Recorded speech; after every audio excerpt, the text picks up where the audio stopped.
I, along with countless other individuals, have sunk an unhealthy amount of time into Dark Souls.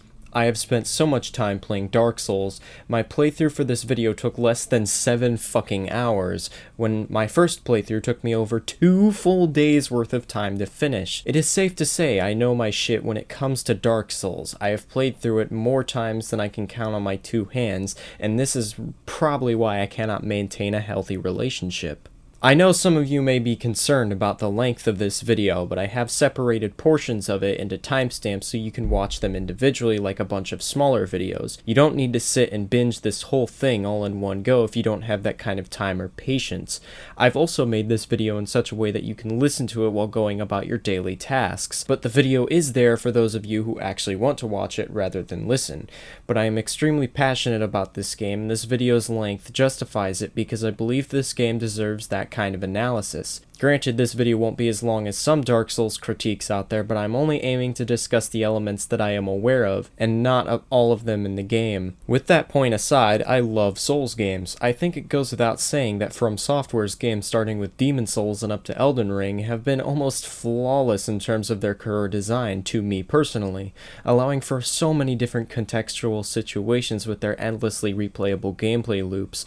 These games force you into difficult scenarios that provoke you in specific ways to make meaningful decisions with the tools that are given to you, and it's such a fucking cool concept. This series of games is so incredible, and I hate it when people play them and claim they're so poorly designed because of their inability to adjust to the meticulous combat and lack of direct guidance given to the player. Particularly what I mean when I say this is I have an uncle and several friends whom I've introduced to Dark Souls because I thought it would be a game they'd be interested in, considering how the games don't waste time with bullshit tutorials and cutscenes, allowing for them to discover things on their own and problem solve through careful exploration of the game's environment and systems.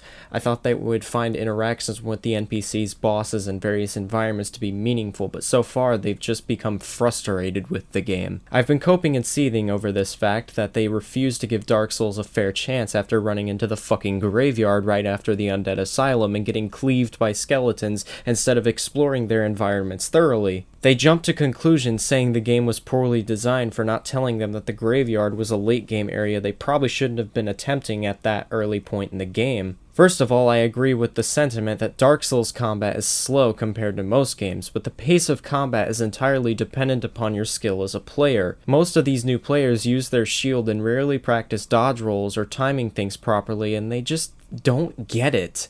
They complain that this game is too slow and that your character doesn't do anything and just gets fucking cleaved for no reason whatsoever, but this is really down to their ability as gamers.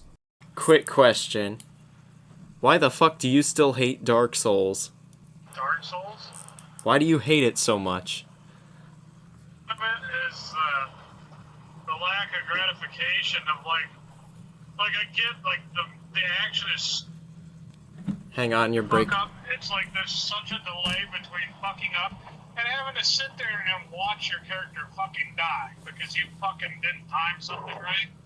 I mean, yeah, that's every game, dude. If you don't time something right, you can get fucked up. I clearly miss a block, and then it's like 3 seconds of sitting there waiting for him to fuck me up. I think that's part of it. That and literally to play the game, essentially you really need to look up things online. It's like, so they made things vague enough that you can't figure it out on your own without spending a retarded amount of time on the game. Okay, I can prove you wrong in every single thing you just said. I disagree. So they make everything very clear your path of which way you're supposed to go. Pretty much. I mean, if you explore your environment and you read item descriptions in-game, then yeah. Yeah, perhaps a little bit. If you just pay attention to character dialogue too, you can figure out what you're supposed to do. But mainly, you're supposed to savor the game. Man. It's like, one is up, one is down. It's like, okay. Yeah, so start looking in those general directions. If you can't go down, then try go. I ran into a fucking bunch of shit in the graveyard that fucked me up.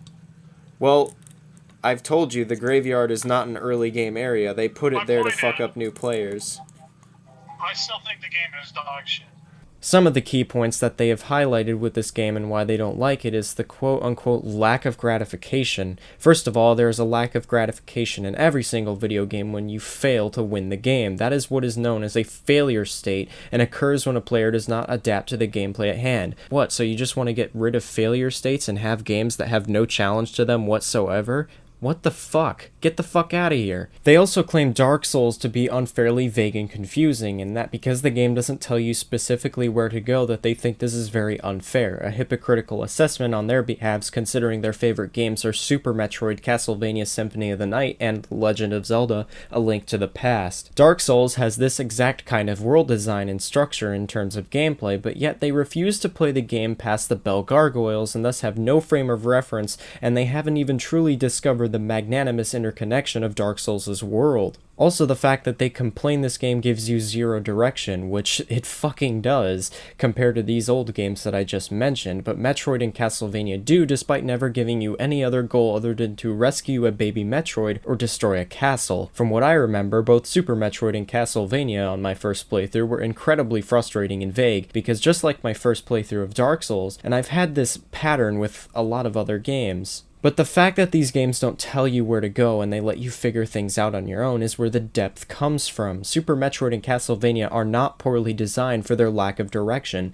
In fact, they are better because of it, because they let you, the player, discover things on your own without the game treating you like a fucking child. Dark Souls does this exact same thing, only in a modern game. But my friends refuse to take notice of this incredible design at work because they're too short-sighted to see past their terrible fucking opinions. No, you don't need to look up anything online. I can't say this from personal experience as I've used many different guides on Dark Souls to help me get me through my first playthrough. So let's just say this for the sake of this argument, that Dark Souls is poorly designed because it doesn't point you where you need to go, but this obviously isn't true because Dark Souls is designed with trial and error in mind. The overarching theme of Dark Souls is that you learn through failure, and because that is the only way to learn. The whole point of this stuff being seemingly bullshit for a first-time player is because they need to fail and learn how to fucking play the game before they can become Billy Badass and fight all the bosses without dying. The same can be said with Castlevania, Super Metroid, and A Link to the Past because they require time and practice to play effectively, and my friends know this because they have practiced Zelda enough to where they can speedrun the game in under 3 minutes, which is very goddamn impressive. But I guarantee their first playthrough of the game was not done in 4 hours. It probably took them months and months of trial and error when they were younger to figure out how the game played. That is the road to mastery with any video game. That is the road to mastery with any fucking skill like playing the guitar or doing any sort of sport. However, even if I make a YouTube video breaking down every single one of their arguments and presenting the evidence as to why they're dumbasses, I would just be wasting my time, as some people are too far gone with their ego that they wouldn't listen to logical criticism to save their life. But even though I think their taste in video games is abhorrent at times compared to mine, Captain Fuckface, I still have my utmost respect for you guys because you have introduced me to many of my favorite game franchises, and I hope that one day you'll see my points when it comes to Dark Souls being a masterclass in game design so that I can share my incredible experiences with you. After all, I only shit and piss on your dumb opinions on Dark Souls because I want you to understand my perspective and enjoy something that I enjoy as well, because honestly, these games are really damn good, and I believe everyone can play and enjoy them with enough practice, patience, and sheer willpower. But this video is titled Pro Dark Souls for a reason. I'm going to walk you through what a typical playthrough of this game looks like for me, while analyzing it as I go, so needless to say there is heavy spoiler warnings from this point forward. So for character creation, I decided to pick a warrior class, and I started with the Master Key, which can break this game wide open. If you're a beginner, I would not recommend you pick the Master Key, and instead pick something like Black Firebombs, Twin Humanities, or Divine Blessing. However, the Master Key can get you access to some good early game equipment without having to buy any other keys to open locked doors to retrieve said equipment. However, I'm not doing any late game areas early, so I'm just going to pick the Master Key for a few specific doors that I can open early game without having to buy any keys from any vendors. So starting the game, we get a cutscene detailing how the world came to be. It describes to us that in the Age of Ancients, the world was largely uninhabited and lifeless. The only creatures to live were a race of everlasting immortal dragons, but eventually flames erupted deep underground and gave birth to the precursor humans who received the souls of lords. These lords being the god of death and disease, Nito, the witch of Izalith and her daughters of chaos, along along with Lord Gwyn and his faithful Silver Knights. Together, these lords waged a war against the everlasting dragons, gaining alliance by a betrayer of their own kind, Seath the Scaleless, who introduced sorcery to humanity and the lords. Once the everlasting dragons were largely wiped out, the Age of Fire began, but no fire is meant to last forever, and as the flames began to die out, Lord Gwyn decided to break his soul into different fragments, one for Gravelord Nito, one for Izalith, Seath, and then the four kings of New Londo, before venturing to the kiln of the first flame to rekindle the fire once more. But this age does not last long, and soon the flame begins to fade once more. Gwyn can no longer rekindle the flame, as he is the Lord of Cinder gone hollow, so many have had tempted to seek out the Lord Souls and enter the kiln to rekindle and let society last just a bit longer, but most have been largely unsuccessful, leading the world to rot and decay further, its inhabitants going hollow and submitting to their darkest fears and desires. But this is where our character, the chosen undead, enters the scene by being rescued from a cell in the Undead Asylum by a knight of Astora named Oscar, who gives us the key to our cell in the Undead Asylum, allowing us to escape and begin our pilgrimage to Lordran. Right off the bat, I can prove my friends wrong when they say the game doesn't tell you anything, but there are literally messages on the ground that teach you all the controls you need to know for the rest of the game. Most people just skip these messages and don't read/pay attention to them, and they suffer the consequences of not being observant, which is a big thing when it comes to Dark Souls. You need to be careful and master your environment. Quit being a sissy and just play the game and discipline yourself. I also find it funny how people encounter the Asylum Demon, try to attack him with the straight sword hilt, and end up just getting bludgeoned to death with a giant mace. What you're supposed to do is pay attention to your environment and run through this open gate right here to continue on with the level, where you'll get access to your sword and shield, which you'll have to equip manually. This encourages the players to familiarize themselves with their user interface because they'll be using it for the entire game and not just right at the start. Moving further through the Asylum, the player encounters this boulder trap where an observant player would have looked up the stairs and saw the metal ball at the top, encouraging them to bait it out and then roll out of the way. But most people just rush up the stairs, get steamrolled by the boulder, and then blame the game when it was their fault for not paying attention. Also, I've seen some players completely miss this new hole in the wall behind them after being rolled by this fucking ball. It's like, how do you not just turn around and look? Like, just examine your surroundings. It's not that hard. Anyways, go through this new hole and talk to Oscar. He'll give you your Estus flask, which is your health potions. You have a limited supply of 5 for now. Go back up the stairs and get used to the combat. Remember to lock on and wait for an opening before capitalizing on your enemies, instead of just rushing in and getting ripped to shreds by basic bitch undead enemies. Are you starting to notice a pattern here? Rushing in like a dumbass is always a bad idea, and playing it smart and taking your time to observe your enemies and environment will spell you victory. I will spell this out countless times throughout the video. If you want, you can play a little drinking game and take a shot every time I mention patience or careful observation. Before we enter the fog wall, remember to read these messages that teach you about plunging attacks, where you can press the light attack while you're falling and deal extra damage to an enemy from above. This also brings me on to how combat works in this game. You have 2 basic attacks, light and heavy, bound to your right shoulder buttons, while your block and parry are designated to your left shoulder buttons. Every action you take besides walking requires stamina, that green bar under your health. Every action from attacking, running, blocking, rolling, and parrying requires this stamina. It is encouraged you manage this green bar and attack when you have an opening, rather than just spamming— oh my god, stop texting me. It is encouraged you manage this green bar and attack when you have an opening, rather than just spamming R1 until the job is done. That strategy will almost never work in any Souls game. You need to bait enemy attacks, evade or block them, and find windows to attack or heal while the player is safe to do so. It's about timing, positioning, and careful observation of your enemy/environment. There's your first shot right there, drinking buddies. Go for it. Upon leaving the Undead Asylum, your character is taken to the Firelink Shrine, the starting area for the real Dark Souls. This is most people's first point of contention with the game, the skeletons in the graveyard. Now, most new players won't pay attention to their environment, so they'll just go straight ahead past the bonfire and into the graveyard, which is a mid to late game area that you shouldn't even try attempting at this point unless you know what you're doing. Most players, myself included, only go to the graveyard early so we can grab the Zweihander and a pair of binoculars next to these tombstones. But my uncle complained to me that Dark Souls is unfair because he went straight for the graveyard and got fucked up by skeletons. Start looking in those general directions. If you can't go down, then try go— I ran into a fucking bunch of shit in the graveyard that fucked me up. Well, I've told you the graveyard is not an early game area. They put it there to fuck up new players. I still think the game is dog shit. However, he isn't the first person to make this mistake. In conclusion, yes, the skeletons this early on are fucking bullshit to deal with, but you can just run past them and go into the catacombs.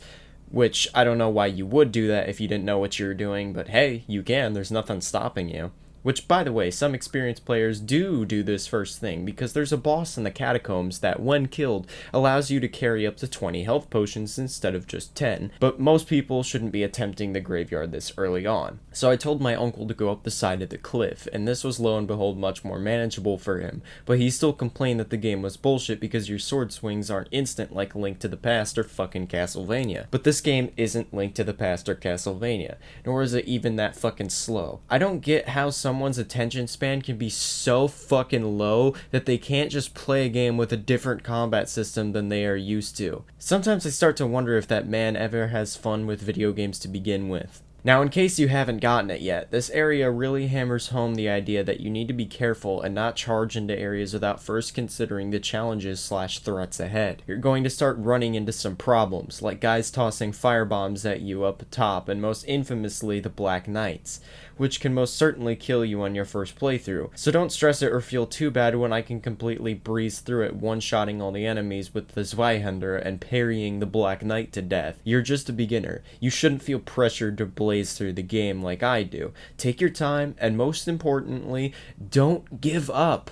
The Dark Souls community believes in you, because giving up is for fucking pussies. After clearing the area, I used the master key to grab the gold pine resin in this building to deal with the next boss, and I opened up the basement to take on this guy, Havel the Rock, who can one-shot you with this big-ass dragon tooth. But his attacks are so slow and easy to dodge, you can just backstab him to death. This method, once you get it down, makes his fight a total joke, which if you can manage to kill him, he drops a really good ring that boosts your maximum equip load by a whopping 50%. So I equip the ring, head into the Darkroot Basin, dodge the spitballs from the giant Hydra, and nab the knight armor so I can have extra defense for the time being while sinking my levels into strength so I can one-hand the Zweihander, and also deal extra damage because strength scales with this weapon. But once we have these essentials, I can go up onto the bridge to take on the Taurus Demon, who will most likely kill new players with the help of these douchebag archers on top of this tower, which you can see, by the way, if you just take it slow and pay attention.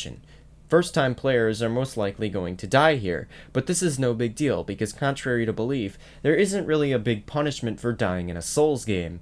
Yeah, you lose your souls when you die, and if you die again, you lose them all permanently if you don't get back to the spot where you last died to retrieve your bloodstain. But this mechanic is important. It teaches the player that they need to learn from their mistakes, and that they can't fuck around because they'll get punished. All it takes is one simple mistake before your life is on the line in this game, but that's what makes mastering the combat so rewarding and enjoyable. It's not the game telling you how to play better, it's yourself telling yourself how to play better. If you simply just turn around and look at this wall, you'll most likely see the ladder on the left and try and climb up to take care of the archers. Now, timing on dodge rolling through their arrows might be the only bullshit part of this ordeal because it's RNG whether or not they decide to shoot you as you're reaching the top, but you can always tank the damage because they don't do that much to begin with, especially if you're wearing heavy armor like I am. Once you kill the archers, go across the bridge to summon the Taurus Demon from his hidey hole behind the tower. You have three options at this point: fight him on the narrow bridge platform, run to the back and use plunging attacks by climbing the ladder repeatedly and jumping down, or you can lead the Taurus Demon to that spot on the top of the tower so you can fight him in a bigger, more wide open arena. Whichever option you choose is going to be your experience on how you defeated the Taurus Demon. But me, I'm going to cheese him with gold pine resin and my Zweihander.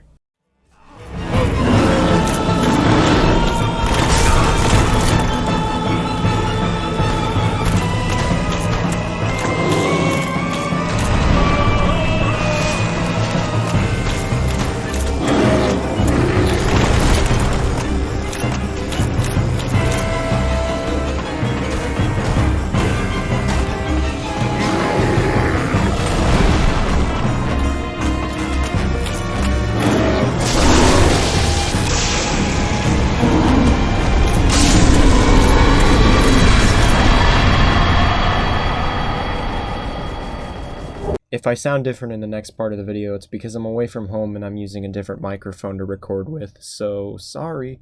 So you've just killed the Taurus demon, congratulations! But we're still not done here. We still have a whole game ahead of us. So continue along the pathway until you come to this bridge. Take a close look at the ground. You see these black scorch marks? Well, you need to run out, touch them, and then run back behind the wall.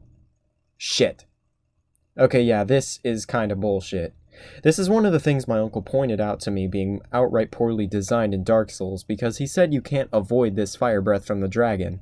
I can agree with his statement somewhat, but that's also not true, because you can avoid this fire if you just follow the instructions I had just stated. Bait the fire, and then take cover to avoid damage. But his argument was that this is outright unfair to the player because there's no way to really tell that this dragon is going to come out and roast you because that black shit on the bridge just looks like any other dirty surface in the game, which is an argument I can get down with. But at the same time, it's not like this even does that much damage to you to begin with. At most, it'll take a third of your health bar away, and by Dark Souls standards, this is a relatively minuscule amount. Unless you were already low on health and Estus, this trap is very unlikely to kill you, so it's not even something you should get that mad at. Just get up and heal, it's no big deal. Also, this is one 32nd bit across a 30-hour game, and just because the game has moments like this doesn't mean you can judge its entire quality based off of a few specific scenarios like this, because most, if not all of these kinds of traps can be avoided if you know what you're doing. Granted, a first-time player isn't going to know what they're doing, but again, you're not supposed to. Just deal with this kind of stuff as it comes along. It's not fair to criticize the entire game's quality because of this part. By now, you've already seen me open the shortcut to the previous bonfire before I go on to tackle the next area. This shortcut also isn't bullshit design because it can be easily found with just a little bit of exploration and observation. Anyways, back to the obstacle at hand. There are two ways you can get past this dragon on the bridge. You can go left here at this doorway and go underneath the bridge in an arguably safer path. I say arguably because there are threats ahead potentially more dangerous than this dragon. Your second option is to head across the bridge and face the dragon itself. Most likely, the player will try to run out to this little space opposite of the staircase to avoid getting burned from the dragon after stepping into its field of view. Now that the player is stuck here, it creates a little dilemma. If they walk out, the dragon will roast them, but the player can clearly see a shiny bonfire across the bridge in the next room. You want that, right? I want that. Everybody wants that. If you try to run past to grab the bonfire, the same fiery fate will occur, so odds are, the player would just sit here in this space and wait while trying to come up with a plan before the dragon then drops down, leaving them with two options. Option A, fight. The player runs up to the dragon and tries to kill it before getting steamrolled. Option B, a perceptive player would see the space between the dragon's legs and logically deduce that they can run between them and grab the bonfire. Once rested at, the dragon will fly away and the obstacle will be clear. For now. Then you can go and collect your treasure from these dead corpses. Ta-da! This is another example of Dark Souls' brilliant design at work. This little dragon obstacle may seem insignificant to the larger whole of Dark Souls, but this little set piece is just as important as everything else in the game because it teaches the player a little something about the core gameplay mechanics just by existing. The player encounters a problem and then works out a way to solve said problem using their accumulated knowledge of the game's mechanics.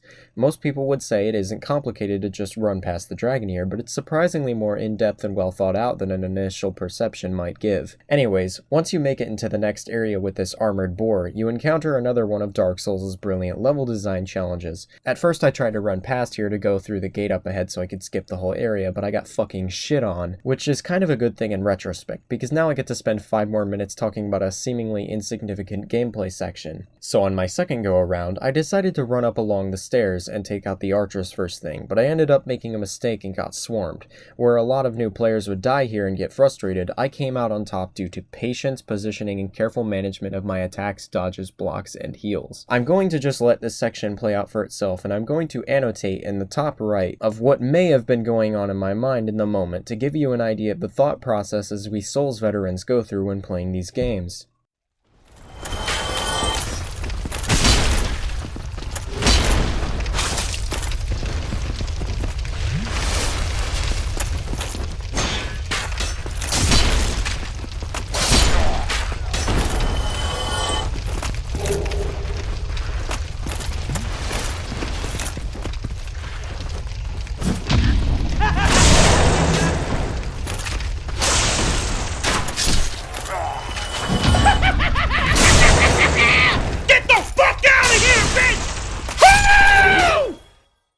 See, I was relatively calm and confident. I kept telling myself that this was no big deal and that I just had to take them on one at a time in a specific order to spell victory.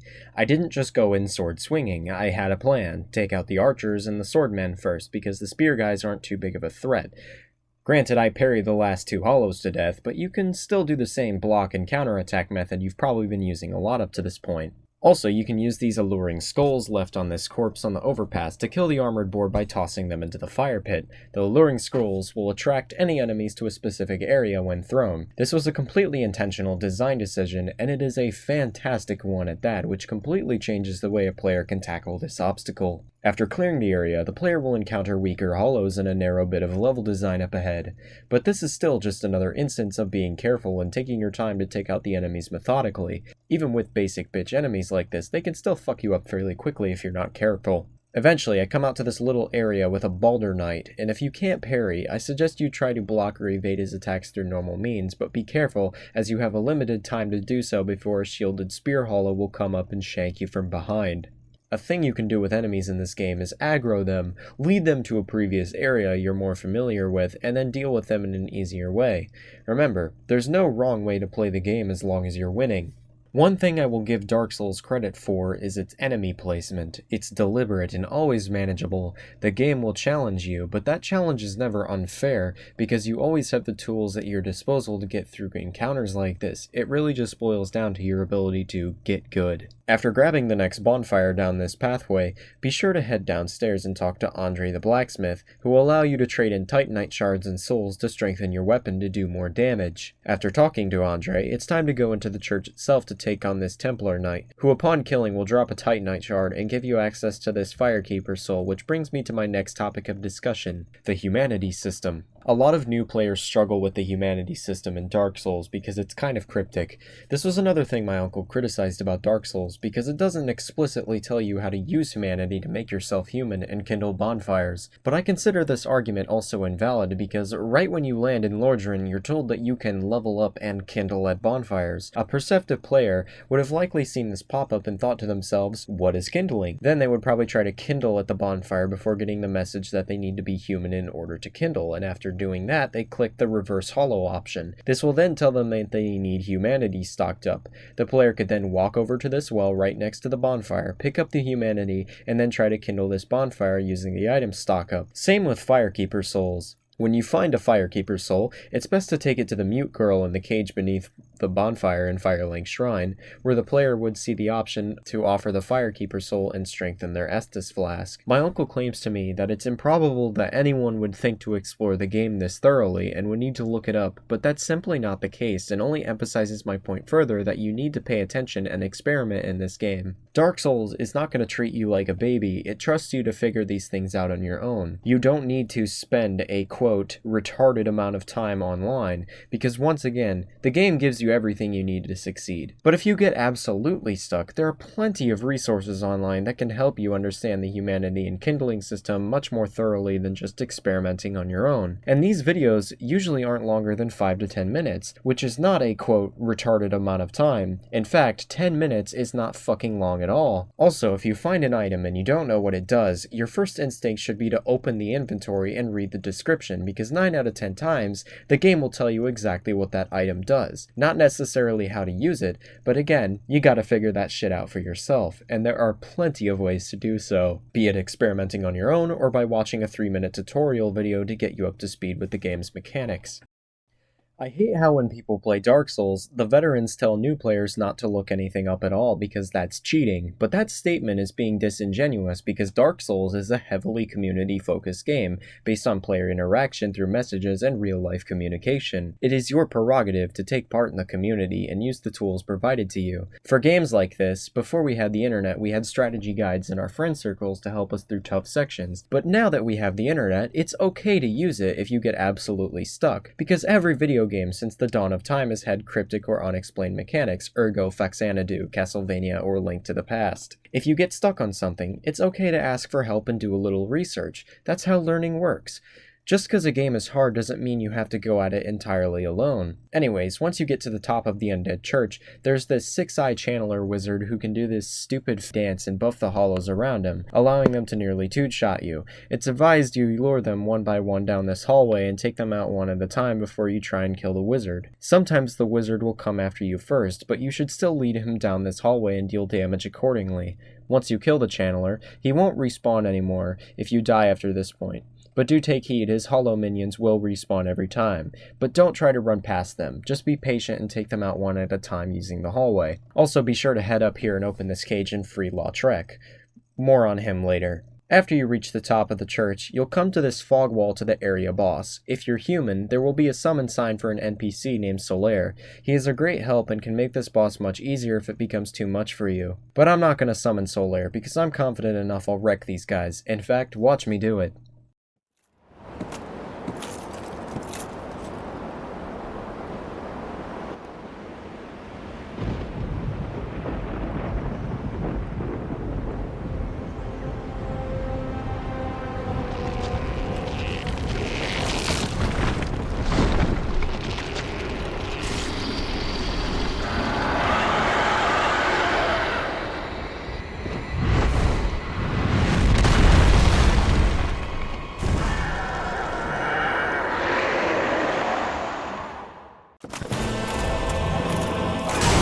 God damn it! Son, this is what happens when you fuck a stranger in the ass! Ah!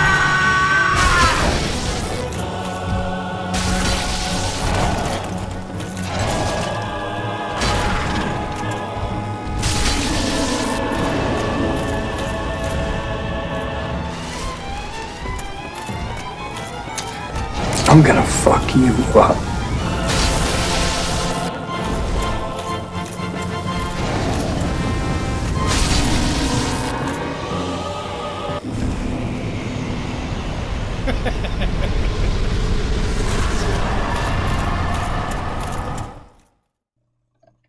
After killing the bell gargoyles, climb to the top of the tower and ring the first bell of awakening. One cool detail, if you play the game online, you can hear other players ring the bell at any given time, proving to you almost constantly that this obstacle is beatable. Anyways, this is the end of the video. If you have questions, thoughts, or concerns, be sure to leave them in the comments below. Me and countless other Souls players will be happy to help you if you're new to this series. If you have previously played Dark Souls and thought the game was bullshit but now have a change of heart after watching this video, then my mission has been a success, because the whole goal of this video is to persuade anyone who may have had a negative experience with the game to give it another shot. Dark Souls is such a beautiful game to me, and it genuinely hurts my soul in feeling some people call it trash or poorly designed, because it is absolutely not in most cases. It's such a fucking cool game, and I wish more people would play it and share their amazing experiences with people like me. You can't possibly fathom how much this game means to me and so many others. Anyways, thank you for watching. Now get the fuck out of here.